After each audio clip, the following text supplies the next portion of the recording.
Good morning साਰਿਆਂ। जैसा कि आपको पता है अपन ने पिछले जो वीडियो बनाए थे उसमें केमिकल रिएक्शन और समीकरण के बारे में पढ़ा था। आज अपन पढ़ने जा रहे हैं सेकंड चैप्टर जिसका नाम है एसिड बेस एंड सॉल्ट, मतलब अम्ल सार और लवण। तो मैं सबसे पहले आपको ये बता दूं कि जो सीबीएसई और आरबीएसई दोनों 10th की बुक है, उन दोनों को मैं साथ में लेकर चल रहा हूँ। तो सबसे पहले मैंने जो चैप्टर करवाया था केमिकल रिएक्शन और इक्वेशन वाला, वो आरबीएसई में भी था और सीबीएसई में भी था। अब अपन दूसरा स्टार्ट करने जा रहे हैं, ये एसिड बेस और सॉल्ट। ये सीबीएसई में सेकंड चैप्टर है और आरबीएसई में 5वां है। तो अब अपन क्या करते हैं कि सबसे पहले इन दोनों का सिलेबस लिख देते हैं।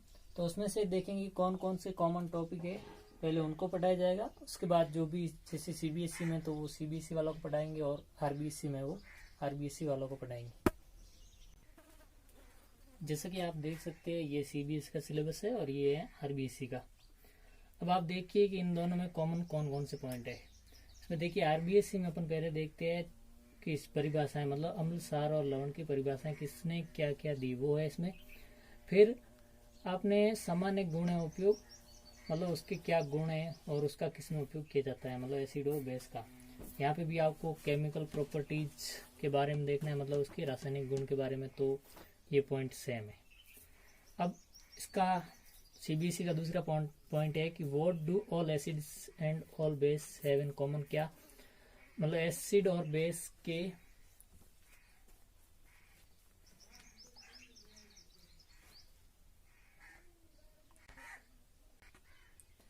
मतलब जो एसिड और बेस है वो क्या कार्य करते हैं। तो यहाँ पे जो कार्य करते हैं उसका अपन यहाँ पे उपयोग के रूप में देख सकते हैं। तो ये दोनों सेम हो गए। फिर आता है हाउ स्ट्रॉन्ग आर एसिड और बेस सॉल्यूशन, मतलब जो एसिड और बेस का सॉल्यूशन है वो कैसे स्ट्रॉन्ग, मतलब उसको अपन कैसे ज्ञात कर सकते हैं कि ये स्ट्रॉन्ग है या वीक है।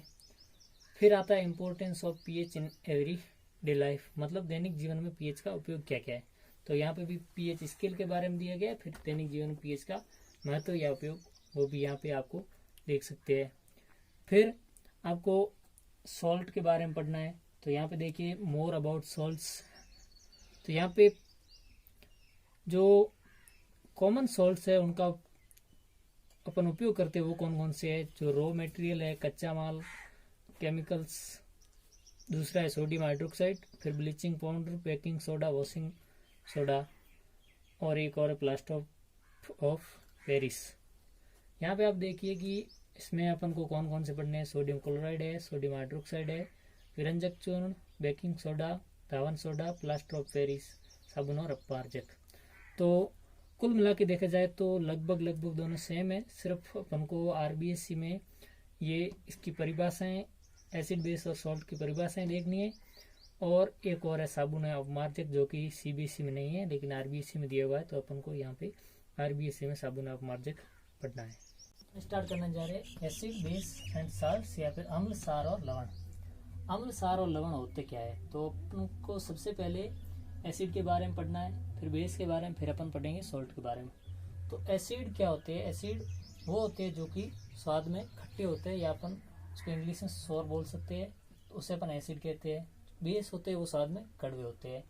और जो एसिड होते हैं वो नीले लिटमस को लाल कर देते हैं, जबकि सार होते हैं वो लाल लिटमस को नीला कर देते हैं। तो अपन इसको परिभाषा के रूप में लिखें तो क्या लिख सकते हैं कि जो एसिड होते हैं वो मतलब ऐसे पदार्थ जो स्वाद में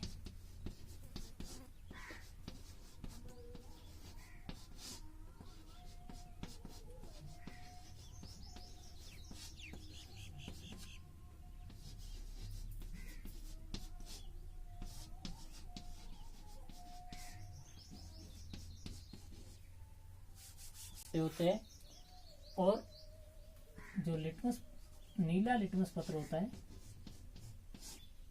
उसको लाल कर देते हैं,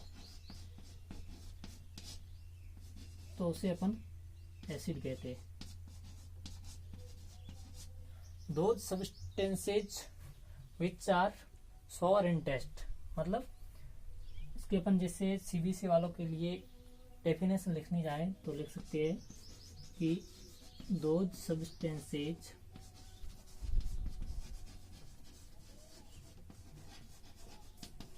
which are sour in taste and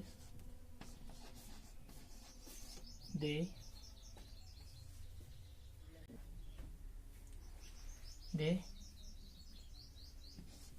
change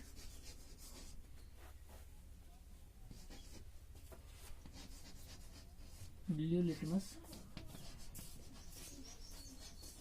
to red. मतलब ऐसे पदार्थ जो स्वाद में खट्टे होते हैं उन्हें अपन एसिड कहते हैं, और ये एसिड होते हैं जो नीला लिटमस पत्र होता है उसको लाल कर देते हैं। जैसे उदाहरण के रूप में अपन देखें तो जो एस्कॉर्बिक अम्ल होता है,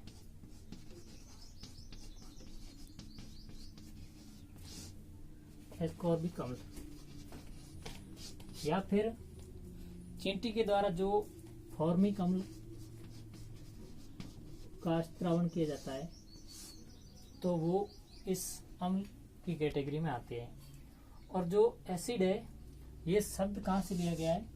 ये शब्द लिया गया है लैटिन भाषा के एसिड से, और जिसका मतलब होता है खट्टा।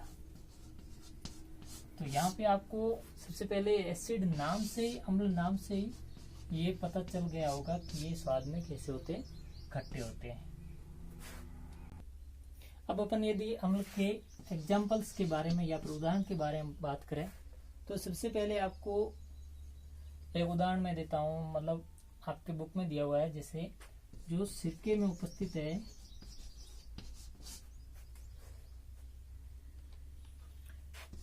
एसिटिक अम्ल,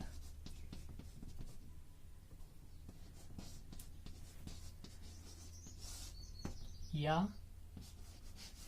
चींटी के डंक मारने पर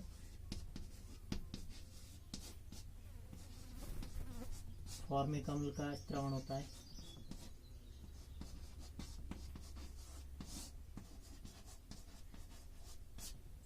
और इसके अलावा एक और उदाहरण दे सकते हैं कि संतरे में एस्कॉर्बिक अम्ल पाया जाता है।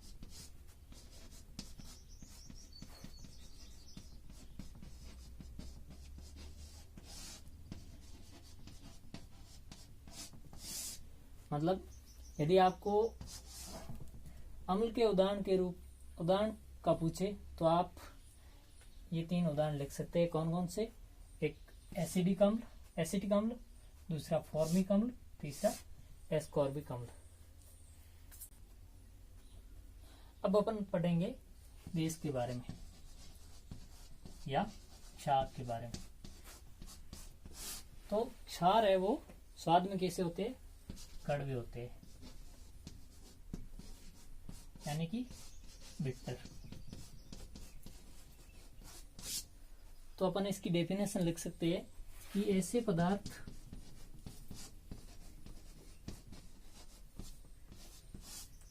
जो स्वाद में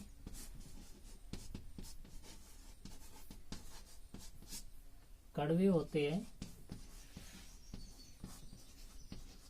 और ये जो बेस होते हैं वो लाल लिटमस पत्र होता है उसको नीला कर देते हैं,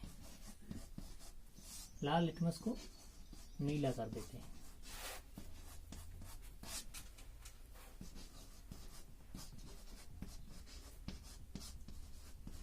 तो अब अपन डेफिनेशन कैसे दे सकते हैं कि ऐसे पदार्थ जो स्वाद में कड़वे होते हैं और लाल लिटमस को नीला कर देते हैं उनको अपन क्षार या फिर बेस कहते हैं।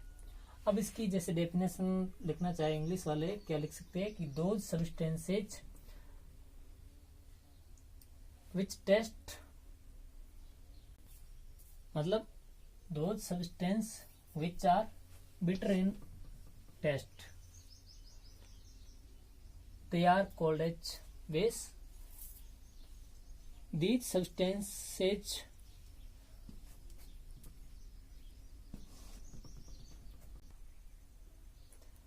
they change red litmus to blue। इसका मतलब अपन इसकी परिभाषा दे सकते हैं कि जो ऐसे पदार्थ जो कि स्वाद में कड़वे होंगे और लाल लिटमस को यदि नीला कर रहे हैं तो उसको अपन बेस कहते हैं। अब यदि अपन बेस के उदाहरण का जिक्र करें तो सबसे पहले अपन पोटेशियम हाइड्रोक्साइड या सोडियम हाइड्रोक्साइड का उदाहरण दे सकते हैं। तो ये जो KOH या फिर पोटेशियम हाइड्रोक्साइड है और NaOH या फिर सोडियम हाइड्रोक्साइड है, ये क्षार होते हैं और ये जो क्षार होते हैं वो अम्लों को उदासीन करने का काम करते हैं। यदि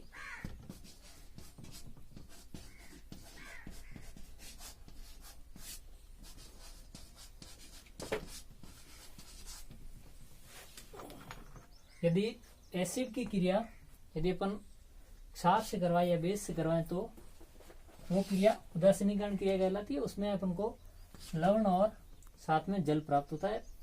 तो इसका मतलब हुआ कि यदि अपन को उदासीनीकरण अभिक्रिया करवानी है तो एसिड के साथ साथ किसी बेस की रिक्वायरमेंट होगी। जैसे अपन उदासीनीकरण अभिक्रिया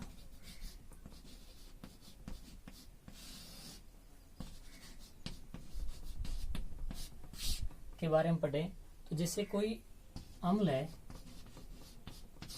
वो यदि क्षार के साथ क्रिया कर रहा है और क्या दे रहा है, लवण प्लस जल,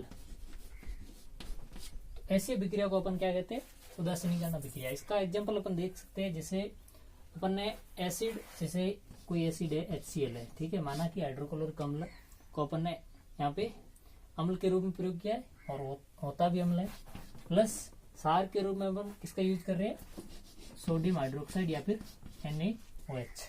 अब यदि ये दोनों क्रिया करेंगे तो क्या प्राप्त होगा, एक लवण प्राप्त होगा।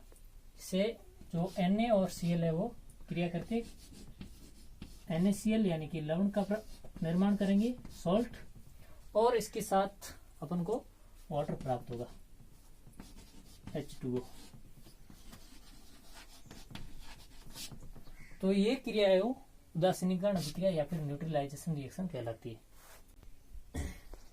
अब ये जो अम्ल और क्षार होते हैं वो जल में विलय होते हैं।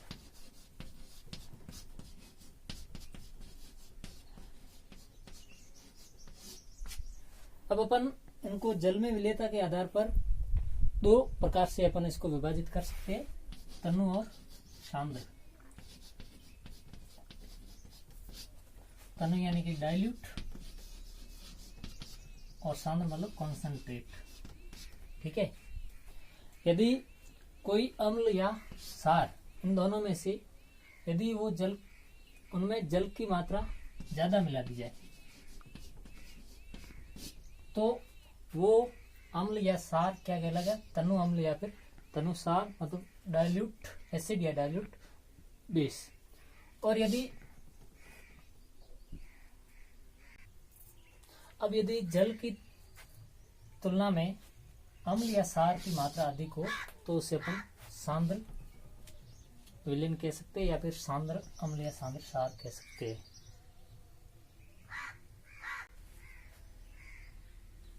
अब अपन ने थोड़ी देर पहले ही एक रिएक्शन के बारे में पढ़ा था, न्यूट्रलाइजेशन रिएक्शन या फिर उदासीनीकरण अभिक्रिया। इसमें क्या होता है कि जो अम्ल और क्षार है वो रिएक्शन करके लवण और जल का निर्माण करते हैं। यदि ये एसिड भी स्ट्रांग हो और बेस भी स्ट्रांग हो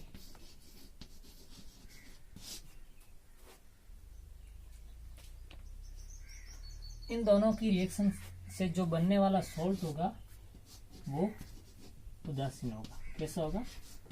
न्यूट्रलाइज होगा।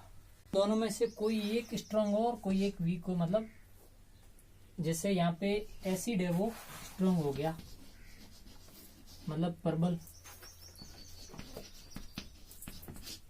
और यदि बेस है वो कैसा हो गया? वीक हो गया, मतलब ये दुर्बल हो गया।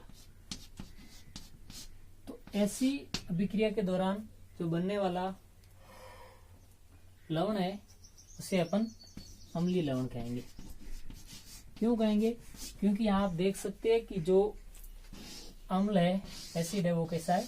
स्ट्रांग है।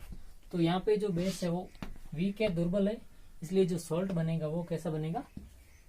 लवणीय, सॉरी ये एसिडिक या फिर अम्लीय बनेगा। अब यदि जो एसिड है वो अपन वीक ले रहे हैं या दुर्बल ले रहे हैं, और जो बेस है उसको अपन स्ट्रांग ले रहे हैं,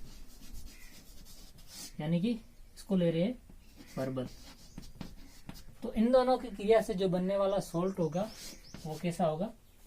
क्षारीय होगा। उसके नेचर, उसकी प्रकृति कैसी होगी? बेसिक होगी। जबकि स्ट्रांग बेस और स्ट्रांग एसिड की से बनने वाला जो सॉल्ट होगा वो कैसा होगा? न्यूट्रलाइज होगा। और स्ट्रांग एसिड और वीक बेस से बनने वाला जो सॉल्ट होगा वो कैसा होगा? एसिडिक या फिर अम्लीय होगा। और यदि एसिड है जो दुर्बल हो या फिर वीक हो, और बेसिक बेस है यानी सार है वो कैसा हो? प्रबल हो, तो उन दोनों की रिएक्शन से बनने वाला जो सॉल्ट है वो कैसा होगा? क्षारीय होगा। ओके, अब अपन जो स्ट्रांग एसिड और वीक बेस की रिएक्शन करवाते हैं। ओके, तो सबसे पहले अपन देखते हैं स्ट्रांग एसिड। अपन स्ट्रांग एसिड है जो HCl का यूज करते हैं। अब वीक बेस के रूप में अपन किसका यूज कर रहे हैं? अमोनियम हाइड्रोक्साइड का। किसका? अमोनियम हाइड्रोक्साइड का। जब ये दोनों क्रिया करेंगे तो एक सॉल्ट का निर्माण होगा, NH4 और Cl।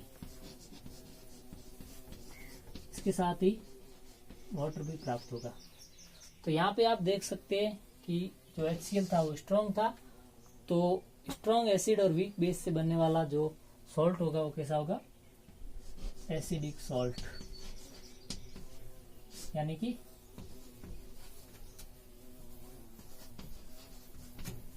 ये होगा अम्लीय लवण। ठीक है, अब अपन देखते हैं यदि स्ट्रांग एसिड की जगह अपन वीक एसिड ले, और वीक एसिड की स्ट्रांग बेस के साथ रिएक्शन करवाएं,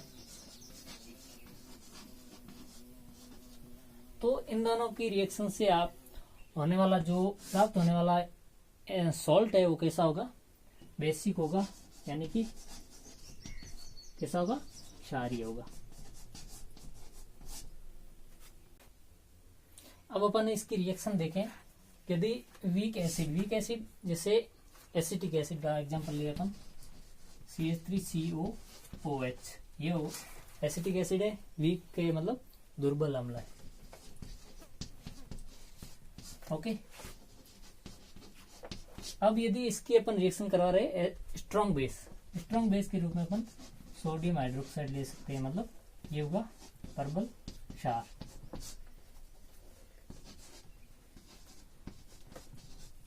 अब इन दोनों की रिएक्शन से प्राप्त होने वाला जो सॉल्ट है वो कैसा होगा? बेसिक होगा, यानी कि क्षारीय होगा। तो इसका जो सॉल्ट बनेगा वो बनेगा CH3COONA, और क्या प्राप्त होगा?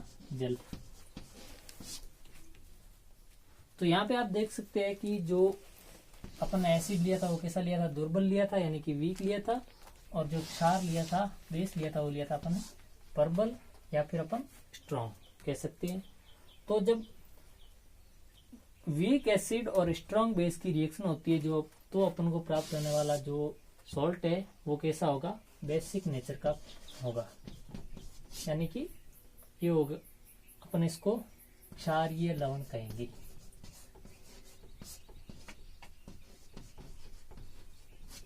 ओके, को ये तो थी उदासीनीकरण अभिक्रिया।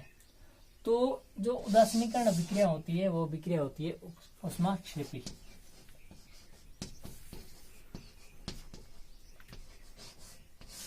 यानी कि जब ये रिएक्शन होती है तो इनसे प्राप्त होने वाले उत्पाद है उसके बाद ऊष्मा उत्सर्जित होती है।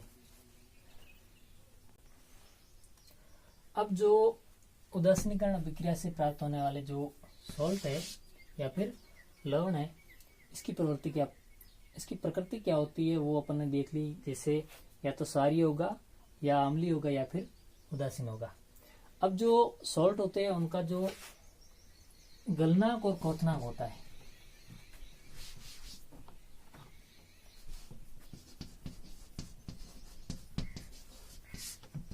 गलनांक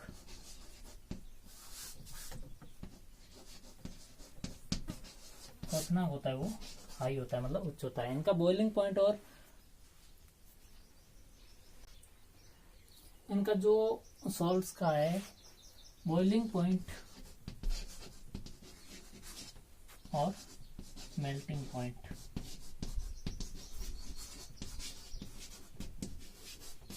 इज हाई। मतलब जो सॉल्ट होते हैं उनका बॉइलिंग पॉइंट यानी क्वथनांक और मेल्टिंग पॉइंट यानी गलनांक होते हैं वो उच्च होते हैं, यानी कि ज्यादा होते हैं।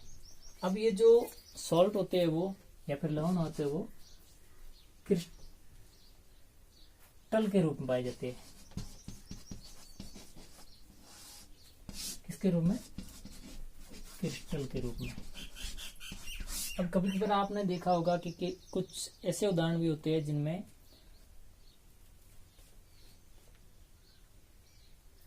जल के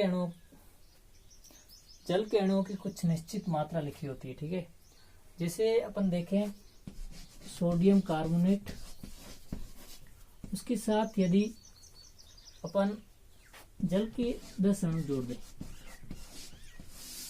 तो ये देखें आप, ये जो सोडियम कार्बोनेट है ये लवण है, इसके साथ ये जो जुड़ा हुआ जल है इसमें निश्चित मात्रा में जल जुड़ा हुआ, यानी कि 10 अणु इसके साथ जल के जुड़े हुए।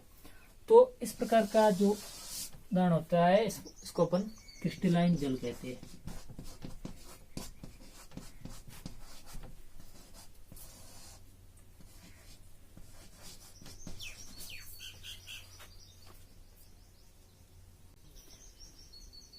यानी आपको जैसे कोई पूछ ले कि क्रिस्टलाइन जल क्या होता है, तो जो लवण का इकाई सूत्र लिखते हैं अपन, तो उसके अंदर एक निश्चित मात्रा में जल के अणु जुड़े होते हैं।